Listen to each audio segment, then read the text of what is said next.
I didn't thrift a lot in 2024, but maybe it's not about quantity. And while some of the finds were absolute treasures, others were, well, not so much. So let's have a look at all the hits, the misses, and everything in between.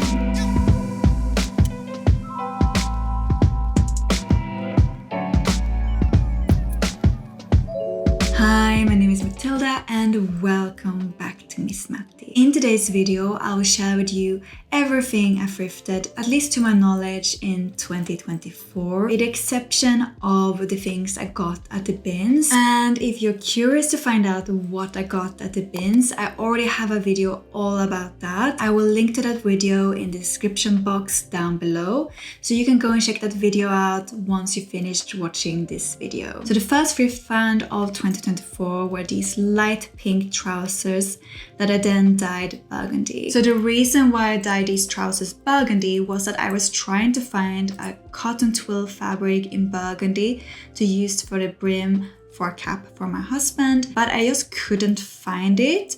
So that's why I decided to thrift a pair of trousers and dye them in the color that I wanted. And then I have turned the remainder of the trousers into some other things, including a cap for myself. I started to make a pair of moon boots as well with some of the fabric, and hopefully I will be able to share both of those projects with you later on this year. So last year I banned myself from buying things at the thrift store to upcycle because I have so much at home already that I should use before I invent more projects. But one thing I did buy just after I banned myself was this brown bodysuit, and then I tie-dyed it with black because I do not necessarily think this is my ideal color.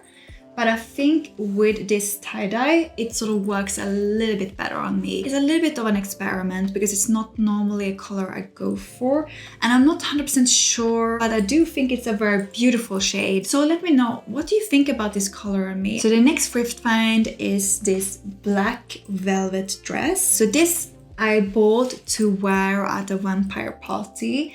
It was new with tags on from Zara, and it came with this like ugly straps. It looks way better since I replaced the straps, but the quality of this dress is so questionable. It's really hard to show maybe here because the dress is black, but like the finishes and the seams are really bad.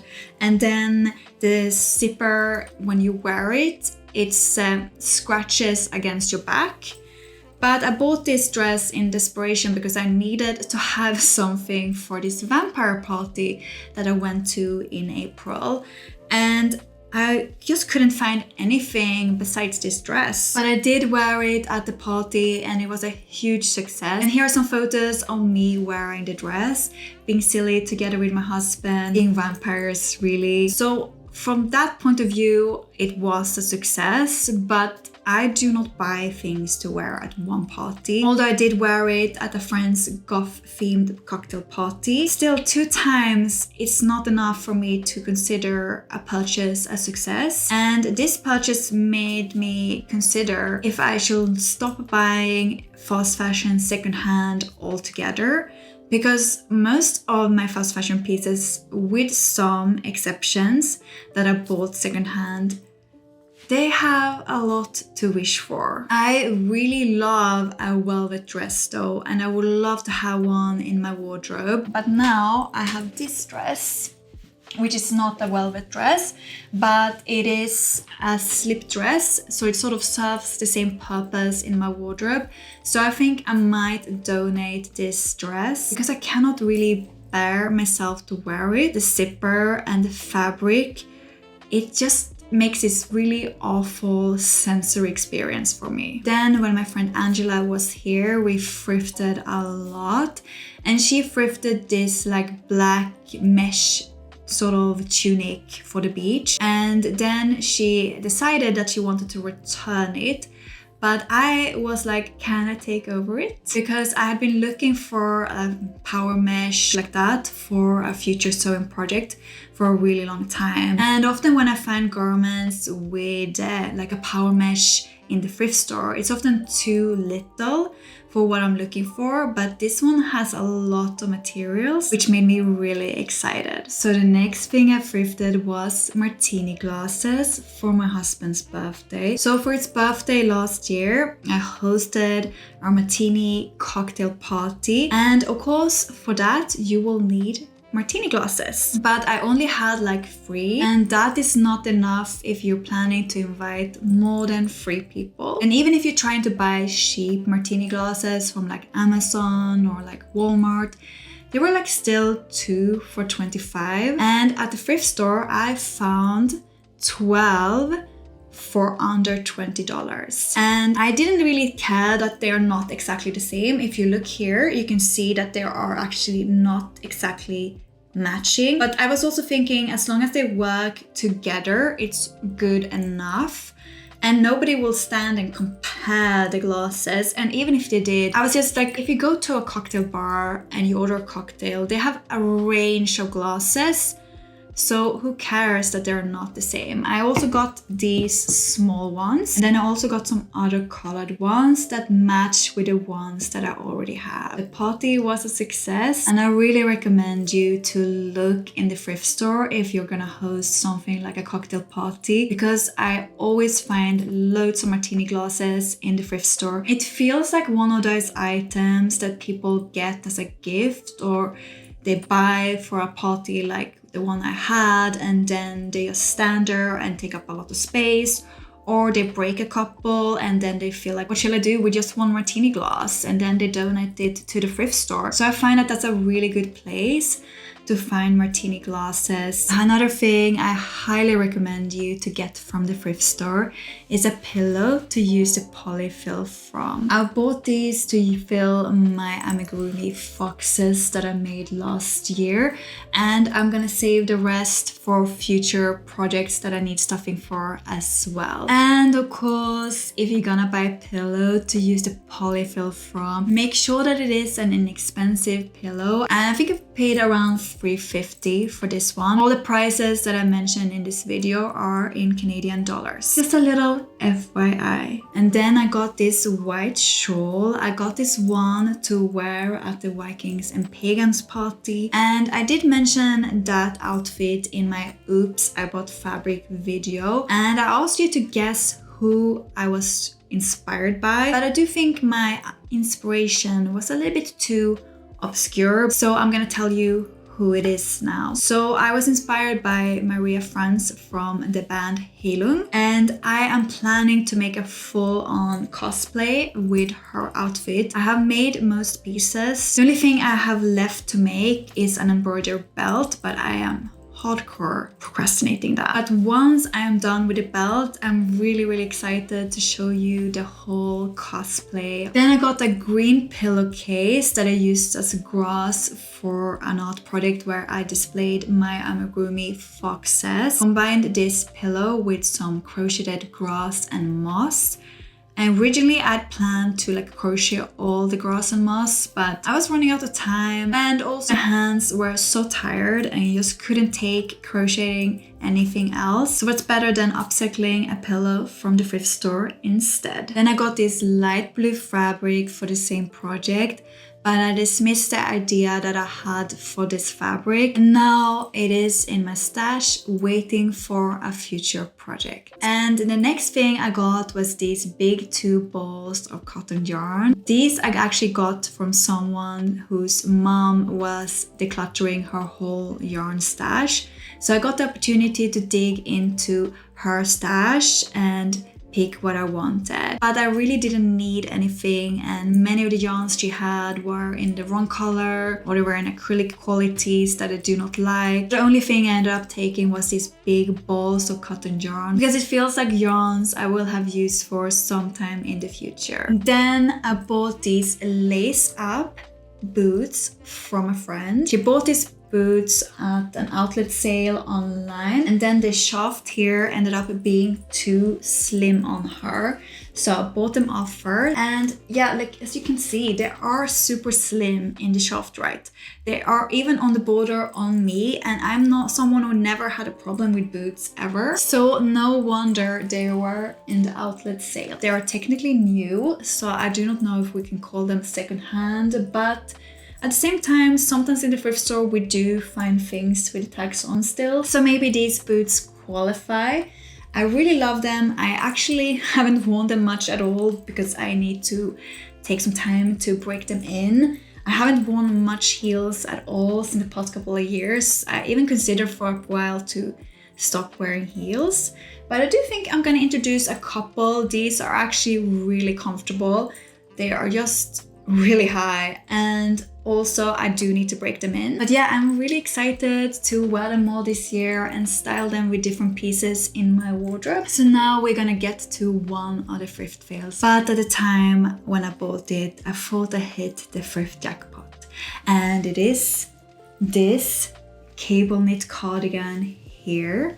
I will insert a photo here on how it looked like when I thrifted it. It was clearly a failed dye project that someone just donated to the thrift store, and it really felt like it was a hand knit wool yarn, maybe a superwash wool with some polyamide in it, but it really felt like it was wool. And 95% of the time I am correct when I'm guessing the fiber content of items, but I guess this cardigan belonged to the 5%. So I really wanted to dye it in a dark, rich color, and I landed on a black sherry. So I soaked the cardigan, removed all the red dye from the failed dye project, and I prepared the dye bath and my acid dyes, and I followed all the instructions I could find on how to dye a wool sweater. Then I took it out of the dye bath and I was gonna rinse it, and all dye disappeared. Oh gosh, it was so devastating. But then when I took it out, I could really feel that this cardigan was acrylic. And I couldn't feel that before. And I think it's a really, really good quality acrylic that really mimics the feeling of wool. Because now, when I rinsed off all the dye, I also washed it in normal detergent, does feel a bit like wool again. So it's a really deceiving cardigan, and maybe that happened to the previous owner as well. They thought it was wool, they tried to dye it, they failed like me. So I think this needs to be donated back to the thrift store. Even though this project was a fail, I have now gained the skills and the knowledge on how to over dye a jumper or a cardigan. Now if I see a cardigan or a sweater in the thrift store that I like, but I do not really like the color, I know what to do. So after my dye project failed, I felt really bad about having used so much of my dye powder. So I digged around in my yarn stash and I dyed a couple of yarns I had, and this is one of them.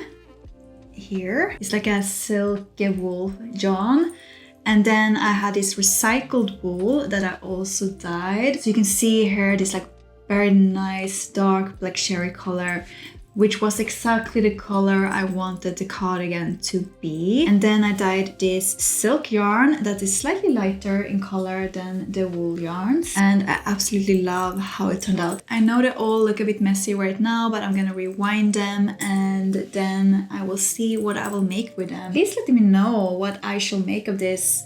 I would love to combine all of these different yarns together somehow and still make it work, but I'm not fully sure yet how to do that. So the next couple of items I thrifted were bandanas. So this is one of the many ones I thrifted. It was the first of them.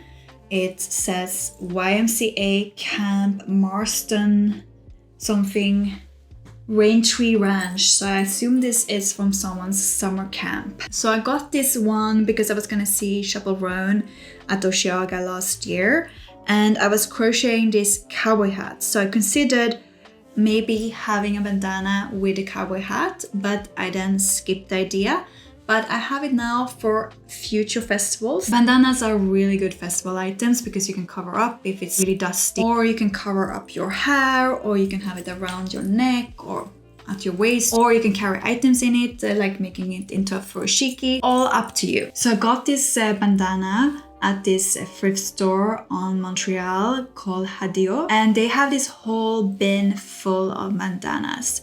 So later on in the year, before Christmas, I ran out of furoshiki, and then I was like, maybe I can use bandanas.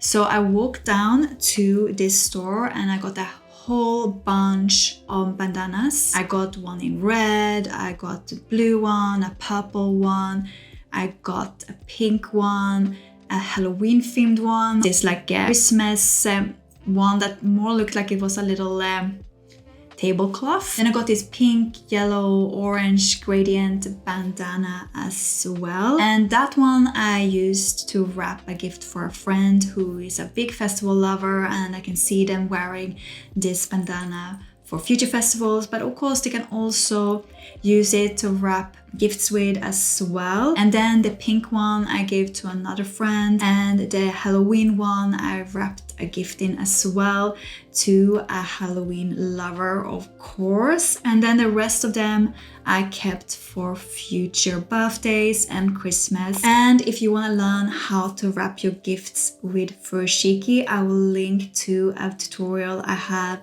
in the description box down below. I also have a tutorial on how to make your own, so I will link that one as well. I think bandanas are a really great way to wrap gifts because it is sort of a gift in itself. So you can choose yourself if you want to use it as a scarf or if you want to reuse it as furoshiki. And then I thrifted this wire basket that still has the tag on. It was apparently $150 from Renaissance, and this one I'm gonna use to store some craft supplies in my shelving unit here in my sewing studio / office. I really need to organize my shelves very soon. They have become pretty messy, and once I do that, this is gonna be very handy. Then I also thrifted 2 items for my husband, and when I say I thrifted 2 items for him, I mean, I was there on my own in the thrift store and I saw these items. I think he will like these 2 items. And both of these items were, despite him not being present, such big successes. The first item was this navy blue Henley in this like nice fake textured material. This one is from Simon's, and because he already has a couple of similar style tops from the same brand, I really knew it was gonna work out for him, but I didn't know that this was gonna be his current favorite piece in his wardrobe. He has declared that this is his absolute favorite garment right now. And there's also something very special to know that one of his favorite items in his wardrobe is something that I thrifted for him. Then I also got for him this black, slightly brushed dress pants. So for the vampire party I mentioned earlier, he got himself this really beautiful brocade jacket, but he really didn't have a pair of trousers that would work with it because most of his dress pants are navy. He's not really a black suit guy, he's more like a navy suit guy. So he didn't really have a pair of black dress pants. And this was such a great find. It actually came with them tag still on, and I think maybe the brand itself donated it. If you look really closely at the fabric, there is a little snag somewhere, but you can barely see it. Actually, I really cannot tell where it is. And if you look inside here, you can see that they're really well put together. When I brought them home, he wasn't sure if they were gonna fit him, but it actually fit him perfectly. And here are some photos again of us being silly vampires together. I know you can't maybe see the pants really well in these photos, but I just thought I should show you anyway. Then I have 2 bonus items, which are basically the 2 first pieces I thrifted this year. Item number 1 is actually something I've been looking for a really long time, but I haven't really found anything that was in my size or up to the standard that I was looking for. I think I've looked for this type of thing for maybe 5 years, and I think this is a good reminder that is worth holding out until you find the right piece. And it is this beautiful plaid skirt. It's an A-line wrap skirt that you attach with these buttons here. And yeah, so you basically, it's just one piece like this with lining inside, and then you just button it together like this. And if you change size, it's just really easy to move around the buttons if needed. So I really like this type of skirts because they give you a lot of flexibility, and it's just beautiful. This skirt has already become one of my favorite pieces in my wardrobe. I got it like 10 days ago, and it feels like I've been wearing this skirt almost not all days because I've been at home a lot, but when I've been going out to do things like every other day, I feel like I've been wearing this skirt. I got it from Eva B. It's a vintage skirt that was like $20 plus tax. And if you're in Montreal, I really highly recommend you to go and check Eva B out. The next one requires some explanation. It is this dress with these poofy sleeves. And as you can see, it's really small. Like it's made for like a teeny tiny girl who is celebrating her sweet 16. And I'm not a teeny tiny 16-year-old girl, so I mainly got it for the materials, specifically these poofy sleeve things. And how to explain this? So next month, I'm invited to an Austin Powers themed party. And while it is a silly and fun theme, I feel like a lot of the characters and the costumes only work if you do them as accurately as possible. Like if you're Austin Powers, you gotta really be Austin Powers. If you're Dr. Evil, you gotta really be Dr. Evil, and so on. But if you're a fembot, you have way more creative freedom. So I'm not gonna reveal too much my plans right now because it's gonna be a future video what I'm planning to do with these. But I'm really excited to do this upcycle project. It's gonna be really silly, campy, and fun. I'm just gonna have a lot of fun, I think, making this costume. So that was all the items I thrifted in 2024, as well as my first thrift finds from 2025. What did you think of all the things I've found? And also let me know in a comment down below if you found anything awesome in the thrift store lately. And until next time, bye!